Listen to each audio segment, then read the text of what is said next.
হীরা বেটা বলে বছর ভোটে তুই কোন দলকে ভোট দিতে চাস? আমি টিএমসি কে ভোট দিতে চাই বাবুজি। বৌমা তুমি বলো তুমি কোন দলকে ভোট দিতে চাও? আমিও টিএমসি কেই ভোট দেবো বাবুজি। এই নে পঞ্চায়েত, তোদের দুজনের ভোটার কার্ড আর আধার কার্ড উঠাগুলো আর বেরিয়ে যাওয়ার থেকে বেঞ্চে ততদিন দুজন তোরা বিজেপি কে ভোট দিতি। টিএমসি তোদের এমন কি দিল যে তোরা টিএমসি কে ভোট দিবি? আর তোর বউ বেঞ্চে তার একটা লোভী টিএমসির পাঁচশোটে বেড়াচ্ছে, বেরিয়েছে পঞ্চায়েত বাড়ি থেকে। যখন আমার কাছে কোনো কাজ ছিল না তখন আমাকে কেউ 1 টাকা দিয়েও হেল্প করেনি। আমার কাছে বিড়ি খাওয়ারও টাকা ছিল না, আমার কাছে টাকা ছিল না বলে আমি 2 গ্লাস বাংলা মদ খেতে পারতাম না।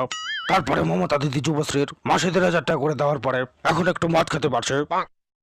এখন আর মদ খাওয়ার টাকার অভাব হয় না। এই জন্য আমি টিএমসিকে ভোট দিতে চাই বাবুজি।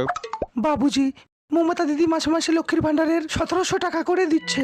আমার স্বামী সংসার খরচা না দিতে পারলে সেই লক্ষ্মীর ভান্ডারের টাকা দিয়ে আমি সংসারের খরচা আনি।